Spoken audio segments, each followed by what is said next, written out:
ጤና ይስጥልን እንደምን አላችሁ የሳቱና አጫጭር መረጃዎች ይዘን ቀርበናል። ከመረጃዎቹ ጋር ምግባሩ ከበደ ነኝ። በአማራ ክልል ውስጥ በመንግስት ኃይሎችና በፋኖ ታጣቂዎች መካከል ግጭት ከተቀሰቀሰ ነሐሴ 2015 ወዲህ ታይቶ የማይታወቅ የመንግስት ተቋማት ውድመት በደብረ ታቦር ከተማ ደርሷል። በክልሉ ባለፉት ዓመታት የንጹሃን ግድያን ጨምሮ ንብረቶች መውደማቸውን የተለያዩ ሪፖርቶች ያመላከቱ ሲሆን ግጭቱ ከተቀሰቀሰ ወዲህ በከተሞች ላይ ግን ሰፊ ውድመት ሲደርስ በደብረ ታቦር የተቋማት ውድመት መጀመሪያው ጊዜው ነው።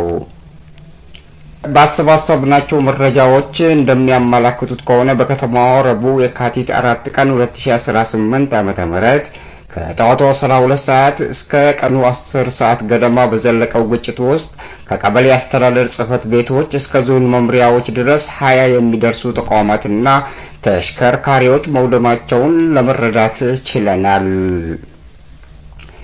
ከአማራ ክልል ዋና ከተማ ባህር ዳር 100 ኪሎ ሜትር ገደማ ርቀት ላይ በሚገኘው በደቡብ ጎንደር ዞን ከጥር መጨረሻ አንስቶ በፋኖ ታጣቂዎችና በመንግስት ኃይሎች መካከል ከባድ ውጊያ ሲደረግ እንደነበረ ነዋሪዎች ገልጸዋል። የፋኖ ኃይሎች በበኩላቸው በአካባቢው ጠንካራ ጥቃቶችን መፈጸማቸውና ወረዳዎችን ከመንግስት ኃይሎች በማስለቀቅ መቆጣጠራቸውን አስታውቀው ነበር። ከዚህ ጋር በተያያዘ የፋኖ ታጣቂዎች የደቡብ ጎንደር ዞን ዋና ከተማ የሆነችው ደብረ ታቦር ከተማን ለመቆጣጠር የካቲት 4 ቀን 2018 ዓ.ም ማለዳ ጥቃት መክፈታቸውን ነዋሪዎች ተናግረዋል። በዕለቱ ከንጋት አንስቶ ታጣቂዎች በከፈቱት ጥቃት ከሁለቱም ወገን የደረሰው ጉዳት የተመለከተ እስካሁን የወጣ ይፋዊ አሃዝ ባይኖርም በከተማዋ ባሉ ተቋማት ላይ ሰፊ ቁሳዊ ውድመት መድረሱን ከተለያዩ አካላት ያሰባሰብናቸው መረጃዎች አመላክተዋል። ረቡዕ ዕለት የተቀሰቀሰውን የሁለቱ ወገኖች ግጭት ከፍተኛ ጦርነት ሲሉ የገለጹት የከተማው ከንቲባ አቶ ደሴ መኮንን ውጊያው በፋኖና በአካባቢው የጸጥታ ሚሊሻዎች መካከል መደረጉን ተናግረዋል። አንድ የደብረ ታቦር ነዋሪ በማህበራዊ ትስስር ገጾች ምስሎችን ካጋሩ ኋላ በከተማው ጥቁር ጭስ ወደ ሰማይ ሲተገተግ ማየታቸውን ገልጸዋል። ጭሱን ሲመለከቱ ተደናግጠናል፣ ሁሉም ሰው ደንግጧል፣ ጥሩ ስሜት አልነበረንም ሲሉ የነበረውን ሁኔታ በማስታወስ ተናግረዋል። ከሌሎች ነዋሪዎችና ከከተማው አስተዳደር ባገኘነው መረጃ በአራት የመንግስት መዋቅር ስር የሚገኙ ተቋማት አምቡላንሶች፣ ተሽከርካሪዎች፣ ማሽኖችና ሰነዶችን ጨምሮ የቢሮ መገልገያ ቁሳቁሶች የቃጠሎ ሰለባዎች መሆናቸውን ዘገባው አመላክቷል። የደቡብ ጎንደር ዞን ለወረዳዎች የሚከፋፈል መድኃኒት ማከማቻ፣ ጤና መምሪያና በጣሊያን ወረራ ጊዜ የተገነቡ የዞኑ መሬት ሲቪል ሰርቪስና ፖሊስ መምሪያዎችን ጨምሮ 6 ቢሮዎች መቃጠላቸውን እማኞች ተናግረዋል። አንድ ግቢ ውስጥ የድሮ ከንቲባ ቢሮ ተብሎ በሚጠራው ስፍራ የሚገኙ የደብረ ታቦር ከተማ አስተዳደር 6 ቢሮዎች እንዲሁም የገብርዬ ክፍለ ከተማ ፖሊስ ጣቢያን ጨምሮ 2 የአስተዳደር ጽሕፈት ቤቶች መቃጠላቸውን ምንጮች ተናግረዋል። ደብረ ታቦር በዙሪያው ያሉ ቀበሌዎች በመረዳት ያቀፈው የፈረጣ ወረዳ ዋና መቀመጫ ስትሆን የዚህ ወረዳ ፖሊስ ጣቢያና ገቢዎች ቢሮን ጨምሮ በአጠቃላይ 4 ተቋማትና በርካታ ተሽከርካሪዎች በዚህ በተነሳ ግጭት መውደማቸውን ተናግረዋል። በዚህ ወረዳ ዙሪያ የሚገኙ የግለሰብ ቤቶችን መቃጠላቸውን ነዋሪዎች ተናግረዋል። የከተማው ከንቲባ አቶ ደሴ መኮንን 4 የግለሰብ ቤቶች መቃጠላቸውን አክለዋል። አንድ ነዋሪ ማንነታቸውን መግለጽ ያልፈለጉ የመንግስት የሥራ ኃላፊ መሆናቸውን የተናገሩት እንዳሉት የመኖሪያ ቤት እንዲሁም የዞን አመራሮች መጠለያ የተባለ እንግዳ ማረፊያ መቃጠሉን ጠቁመዋል። የደብረ ታቦር ከንቲባ አቶ ደሴ ውድመቱ አሳዛኝና የማይጠበቅ ብለውታል። ከፍተኛ ውዝግብ ያስነሳው የፌዴሬሽን ምክር ቤት ውሳኔ የኢትዮጵያ ብሔራዊ ምርጫ ቦርድ በአማራና ትግራይ ክልሎች መካከል አከራካሪ ሆነው የቆዩ የተባሉትን 5 የምርጫ ክልሎችን በተመለከተ ከፌዴሬሽን ምክር ቤት ደርሶኛል ያለውን ውሳኔ ይፋ ካደረገ በኋላ የሁለቱ ክልሎች የፖለቲካ ተዋናይ በየፊናቸው መግለጫቸውን አውጥተዋል። የትግራይ ክልል ጊዜያዊ አስተዳደር ህዝባዊ ወያኔ ሓርነት ትግራይ፣ ዲሞክራሲያዊ ስምረት ትግራይ እና ሌሎችም ፓርቲዎች ውሳኔውን በብርቱ ተቃውመውታል። በአፋር ክልልና በደቡባዊ የትግራይ አካባቢዎች እንደሚንቀሳቀሱ የሚነገርላቸው ከትግራይ ኃይሎች ያፈነገጡ ወታደራዊ አዛዦች የሚመራው የትግራይ የሰላም ኃይል በተመሳሳይ ተቃውሞን አሰምተዋል። በአማራ ክልል በኩል ያሉ የፖለቲካ ፓርቲዎችና አካላት በበኩላቸው አከራካሪ ስለተባሉት አካባቢዎች በመንግስት የተላለፈውን ውሳኔ በበጎ መመልከታቸው ተዘግበዋል። የአማራ ብሔራዊ ንቅናቄ አብንና የአማራ ዲሞክራሲያዊ ኃይል ንቅናቄ አዲሃን በመግለጫቸው ይህንን አመላክተዋል። በኮሎኔል ደመቀ ዘውዱ የሚመራው በወልቃይት ጠገዴ የአማራ ማንነትና ወሰን አስመላሽ ኮሚቴ ለውሳኔው ድጋፍ መስጠታቸው ተነግሯል። ምርጫ ቦርድ በአማራና በትግራይ ክልል መካከል አከራካሪ ሆነው የቆዩ የተባሉትን 5 የምርጫ ክልሎች ከትግራይ ውጪ ሆነው ድምጽ እንዲሰጥባቸው በፌዴሬሽን ምክር ቤት ውሳኔ መተላለፉን ያስታወቀው ሰኞ የካቲት 16 ቀን 2018 ዓ.ም ባወጣው መግለጫ ላይ ነበር። በመግለጫው ላይ አከራካሪ ተብለው የተጠቀሱት የሁመራ፣ የአዲመረስ፣ የኮረም ኦፍላ፣ የጠለምትና የራያ አላማጣ ምርጫ ክልሎች ናቸው። በእነዚህ አካባቢዎች የተነሳው የይገባኛል ጥያቄ እስከሚፈታ ድረስ ከትግራይ ውጪ ሆነው ለብቻቸው በቀጥታ ለህዝብ ተወካዮች ምክር ቤት ምርጫ እንዲካሄድባቸው እንደተወሰነ ተገልጿል።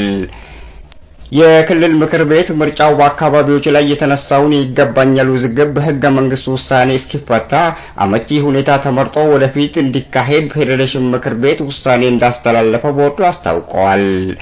የምክር ቤቱን ውሳኔ በመቃወም የመጀመሪያ መግለጫ ያወጣው የትግራይ ክልል ጊዜያዊ አስተዳደር ነበር። በሌተናንት ጀነራል ታደሰ ወረደ የሚመራው ጊዜያዊ አስተዳደር ውሳኔውን ህገ መንግስቱንና የፕሪቶሪያውን የሰላም ስምምነት በግልጽ የሚቃረንና የሚጥስ ሲል ገልጾታል። ይህ ውሳኔ በዓለም አቀፍ ደረጃ እውቅና ያላቸው የትግራይ ህገ መንግስታዊ ወሰኖችን በቀጥታ አደጋ ላይ ይጥላል ሲሉ አክለዋል። ውሳኔው የተላለፈው የትግራይ ህዝብ ውክልናና ድምጽ በሌለበት የፌዴሬሽን ምክር ቤት እንደሆነ የጠቀሰው ጊዜያዊ አስተዳደሩ እርምጃውን በጽኑ አውግዞታል። ይህ እርምጃ ሊያስከትል የሚችለው ከባድና መጠነ ሰፊ መዘዞችን ከግምት ውስጥ በማስገባት ይህ አደገኛ አካሄድ በአስቸኳይ እንደገና እንዲጤንና እንዲታረም እንጠይቃለን ሲሉም ተናግረዋል። ህወሓትም በበኩሉ ባወጣው መግለጫ ላይ የፕሪቶሪያው የሰላም ስምምነትን በግልጽ የሚጥስና በትግራይ ህዝብ ህልውና ላይ አደጋ የሚደቅን ነው ሲል ተቃውሟል።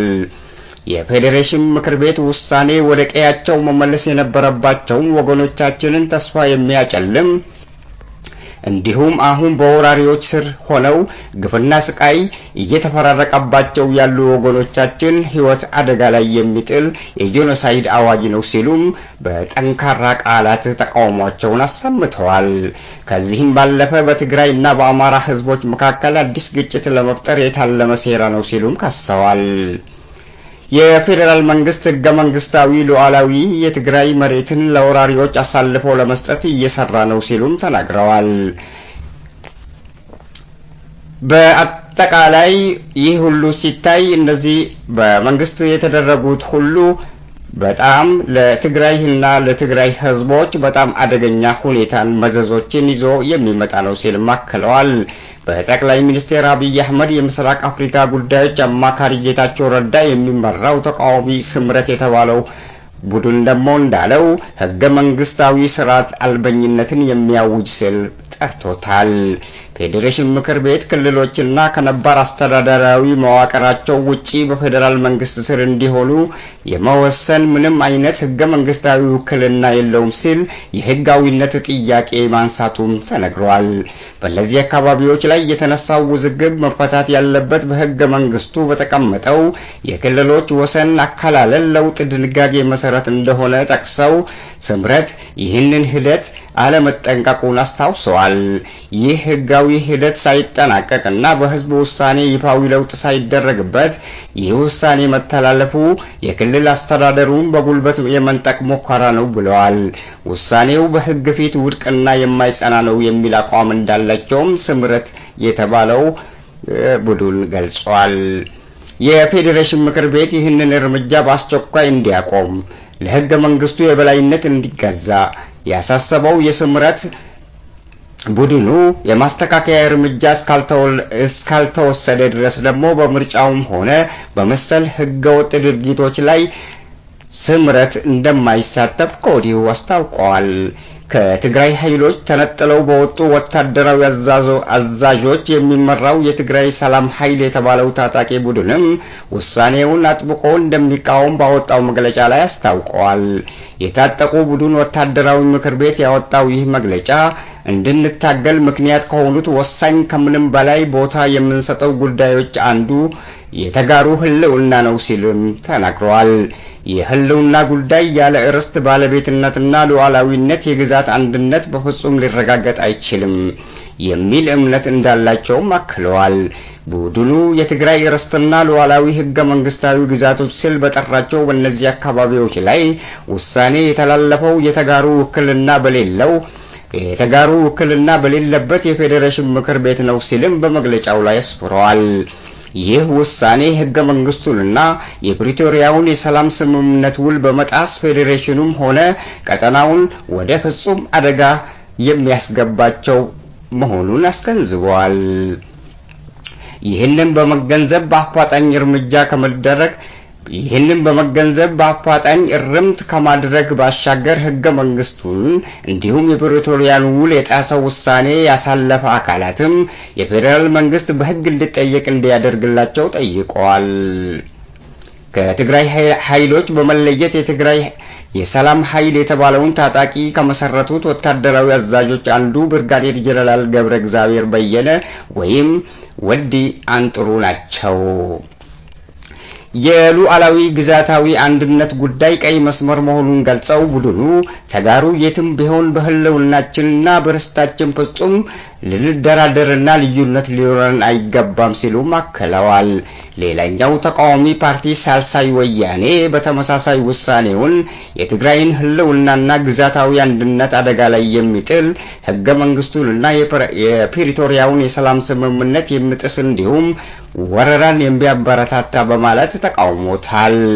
ፓርቲው የትግራይ ህዝብ በተጨባጭ የማይወከልባቸው ፌዴራል ተቋማት የመነጨ ሲል የጠራው ይህን ውሳኔ ምንም አይነት ህጋዊም ሆነ የሞራል ተቀባይነት እንደሌለው በመግለጫው ላይ አስፍሯል። ውሳኔው በአስቸኳይ እንዲሻርና 5 የምርጫ ክልሎች በትግራይ ህገ መንግስታዊ ግዛት ውስጥ እንዲደረጉ አሳስበዋል። ብሔራዊ ባይቶና ደግሞ በዓለም አቀፍ ማህበረሰብ በጻፈው ግልጽ ደብዳቤ ውሳኔው የፌዴራሉንና የክልሎችን ግንኙነት እንዲሁም የአስተዳደር ስልጣንን በተመለከተ ከተቀመጡት የህገ መንግስቱ ድንጋጌዎች ጋር ያልተጣጣመ ነው ሲልም ተናግሯል።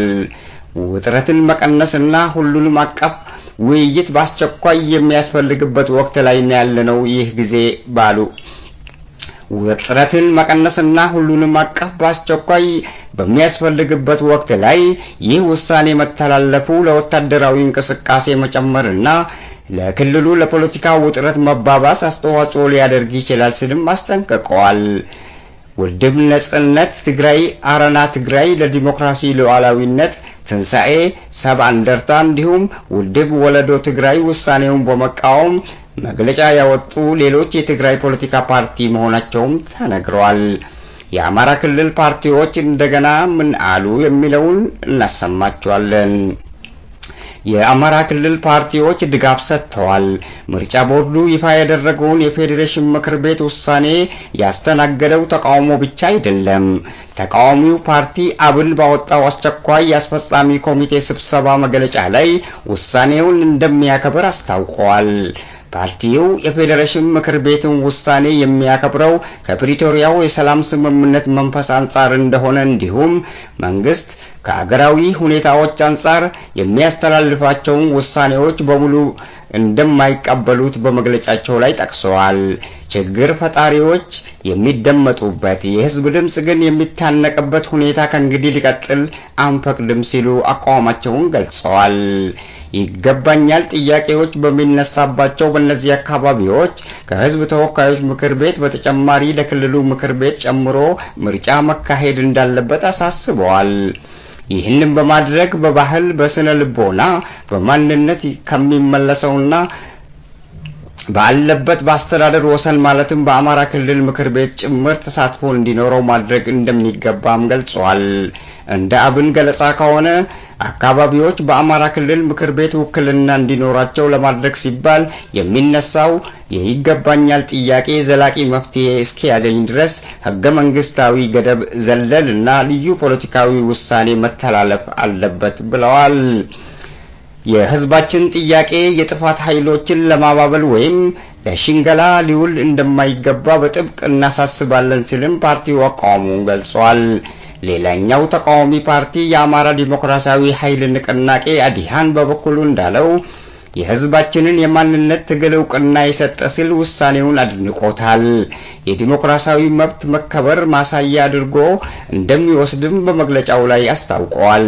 ይህ ውሳኔ ለብዙ ዓመታት በግፍና በጭቆና ተረግጦ የቆየውን የአማራ ማንነት ጥያቄን በህጋዊና በሰላማዊ መንገድ ለመፍታት ለሚደረገው ጉዞ ትልቅ ምዕራፍ ነው ሲልም አመኻችቶታል። በእነዚህ አካባቢዎች የሚገኙ የማህበረሰቦች በመጪው ምርጫ ራሳቸውን ችለው እንዲወዳደሩ መወሰኑ በትግላችን የመሰረትነውን የአስተዳደር መዋቅር ወደ ተሟላ ህጋዊ ህዝባዊ መሰረት ይለውጠዋል ሲልም አክለዋል።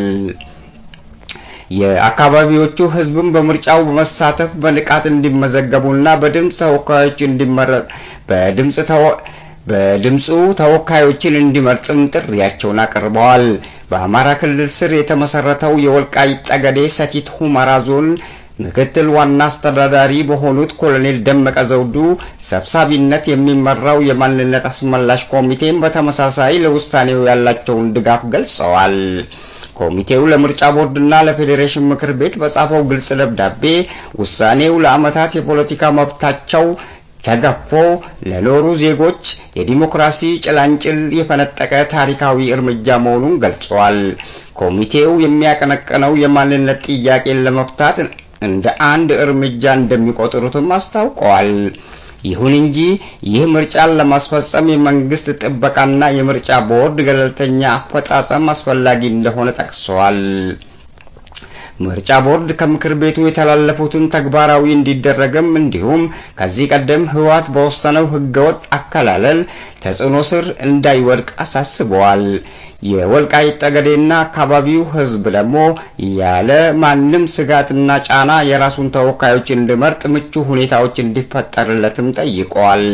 በተጨማሪም ኮሚቴው ተቃዋሚው ፓርቲ ስምረት ውሳኔን በተመለከተ ህገ መንግስታዊ ስርዓት አልበኝነት የተባለውን በስምረት የተጠቀሰውን በመተቸት የአስተዳደር ነጠቃ በማለት ያሰማውን ተቃውሞ ተችቶታል።